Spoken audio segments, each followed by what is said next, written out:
Berjumpa lagi adik-adik. Untuk hari ini kita akan belajar tentang buku besar atau ledger. Ini adalah topik kita yang kelima untuk pengantar akuntansi perhotelan. Apa sih buku besar atau ledger tersebut dan kenapa kita harus membuatnya? Kita akan bahas sekarang. Tahapan dalam siklus akuntansi setelah pembuatan jurnal, kalau kita perhatikan pada topik sebelumnya, jadi di sana kita sebutkan adalah dalam siklus akuntansi yang pertama yang kita buat di sana itu adalah transaksi. Adanya transaksi, lalu kita analisis transaksi tersebut, kemana pengaruhnya, apa pengaruhnya, seberapa besar pengaruhnya. Setelah kita dapatkan pengaruhnya tersebut, baru bisa kita membuat namanya jurnal. Jurnal yang benar berdasarkan data transaksi yang ada, berdasarkan hasil analisis, ditambah dengan neraca saldo pada bulan sebelumnya.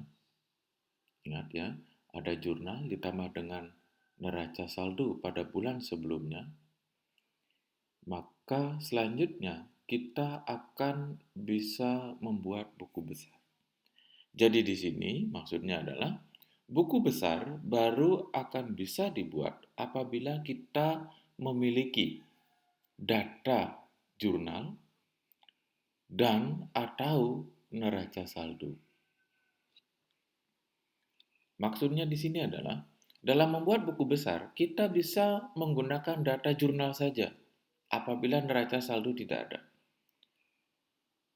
Kita bisa menggunakan neraca saldo saja apabila jurnalnya tidak ada. Atau kita akan menggunakan kedua-duanya. Data jurnal ada, data neraca saldo juga ada. Maka kita akan membuat buku besar. Jadi tahapan dalam siklus akuntansi setelah pembuatan jurnal adalah membuat buku besar. Buku besar itu apa sih? Nah, buku besar adalah kumpulan perkiraan-perkiraan atau akun atau rekening yang digunakan oleh sebuah perusahaan untuk mencatat transaksi-transaksi yang ada. Artinya di sini adalah buku besar yang akan kita buat itu adalah merupakan kumpulan dari akun perkiraan rekening yang digunakan oleh perusahaan pada saat itu, pada bulan itu, pada periode tersebut. Buku besar dapat berupa lembaran, dapat berupa kartu. Nah, kita membuatnya secara manual supaya tahu arahnya kemana sih, bagaimana sih. Nanti kalau dalam sistem, setidaknya kita memahami, oh setelah jurnal dia akan buatkan seperti ini oleh sistem. Dia yang bergerak sendiri, setidaknya kita pahami secara manualnya. Jadi buku besar dapat dibuat dalam bentuk buku yang dijilid atau dalam bentuk kartu lembaran. Buku besar dapat memberikan informasi mengenai bertambah atau berkurangnya jumlah suatu rekening. Artinya di sini akan kita tahu nanti dari mana? Dari SM yang dihasilkan oleh buku besar tersebut. Dan apabila di kemudian hari ternyata ada permasalahan dalam proses akuntansi, kita bisa menelusurinya mulai dari jurnal, buku besar, dan seterusnya.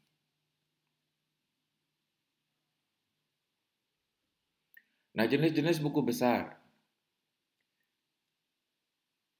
Dalam pembuatannya ada dua jenis. Ada yang disebut dengan tabelaris, ada yang disebut dengan bentuk T. Nah, kita akan mempelajari yang kedua, yaitu bentuk T. Seperti apa dan bagaimana? Sekarang kita belajar. Data yang harus dimiliki dalam membuat buku besar. 1. Akun atau rekening yang digunakan pada periode atau bulan tersebut. Walaupun perusahaan tersebut memiliki 100-200 akun, tetapi data yang ada data transaksi dan ada data neraca saldonya hanya 30, berarti kita akan membuat buku besar sebanyak 30 saja, sesuai dengan data transaksi dan data neraca saldo. Berarti sisanya tidak harus dibuatkan, tidak akan dibuatkan, karena tidak ada datanya, tidak ada nilainya. Yang kedua, data yang harus dimiliki dalam membuat buku besar yang kedua adalah neraca saldo yang dimiliki pada periode atau bulan tersebut. Yang ketiga adalah jurnal yang dimiliki pada periode atau bulan tersebut berdasarkan transaksi yang terjadi. Jadi, kita hanya menggunakan atau akan membuat akun atau rekening yang digunakan saja pada periode atau bulan tersebut berdasarkan neraca saldonya, berdasarkan jurnal pada transaksi di bulan tersebut. Lalu, apa sih yang akan ditampilkan oleh buku besar atau ledger tersebut apabila kita membuatnya? Apa saja isinya? Yang pertama adalah nomor dan nama akun atau nama rekening. Pertama kali di atas itu isinya adalah nama rekening, ada nomor rekening. Lalu isinya juga adalah jumlah debit dan jumlah kredit. Yang ketiga, setiap buku besar akan memiliki satu saldo memorandum atau SM. Ingat, satu buku besar hanya menghasilkan satu SM atau satu saldo memorandum.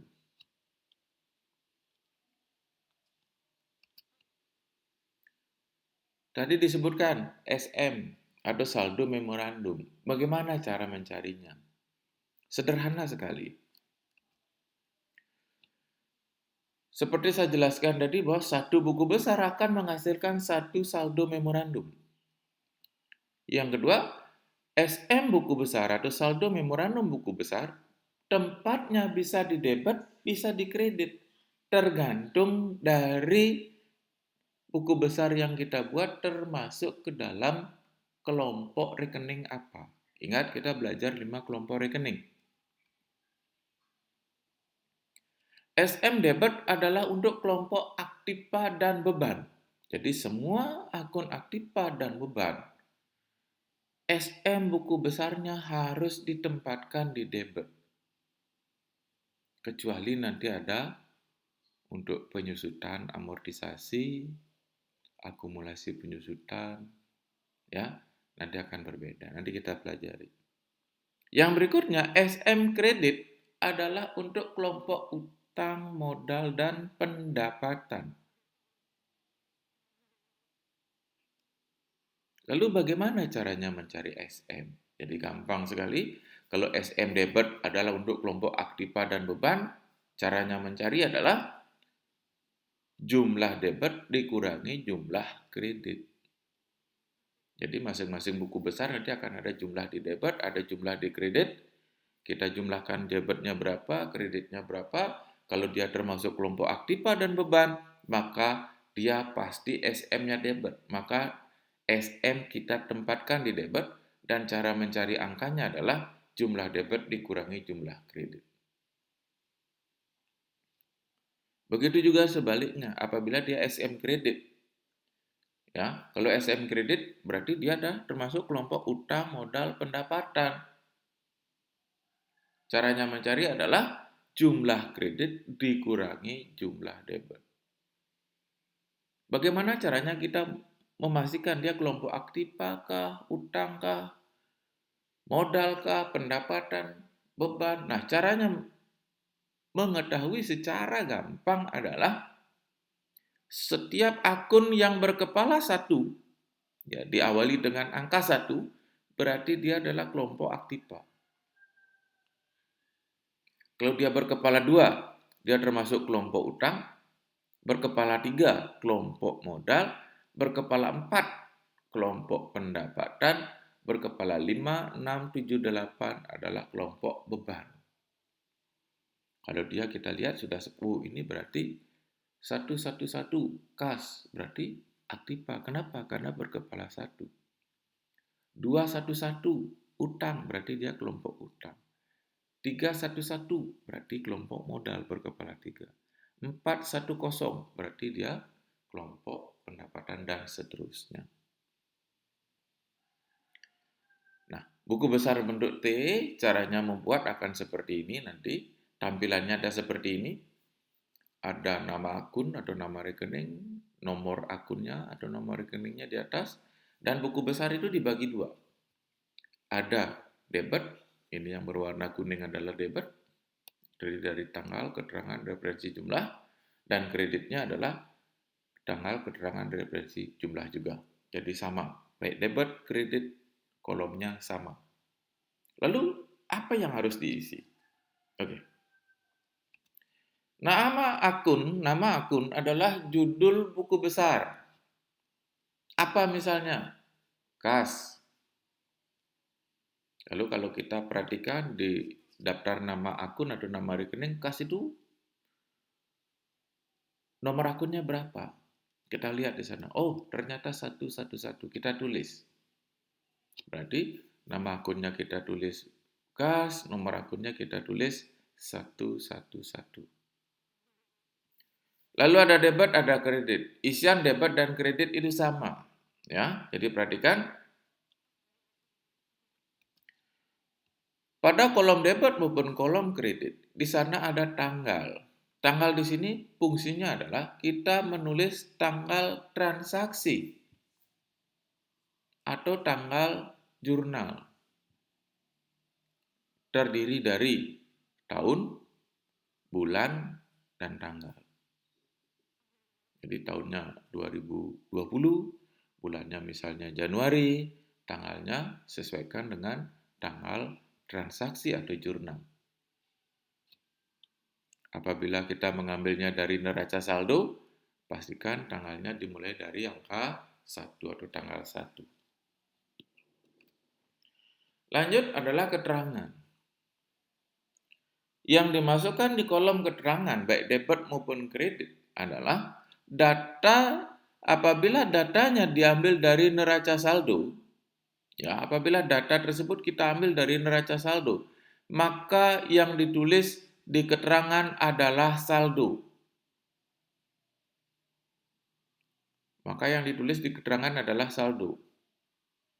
Apakah nanti saldonya debit atau saldonya di kredit? Kalau di kredit tulis di kredit, kalau di debit tulis di debit. Dan apabila data yang kita masukkan di buku besar berasal dari jurnal, ingat dari jurnal berarti berdasarkan transaksi, maka yang ditulis di keterangan tersebut adalah nama akun yang menjadi lawannya dia pada jurnal tersebut. Judul nama akunnya misalnya kas. Berarti yang kita tulis jangan kas di sini. Apabila di jurnal ada transaksi nanti, ada transaksi misalnya debitnya kas, kreditnya utang, berarti yang ditulis adalah lawan dari judul buku besar. Kalau judul buku besarnya kas, berarti yang ditulis adalah utang. Jadi yang ditulis apabila datanya berasal dari jurnal adalah yang menjadi lawannya dia pada jurnal tersebut, itu yang kita masukkan di buku besar.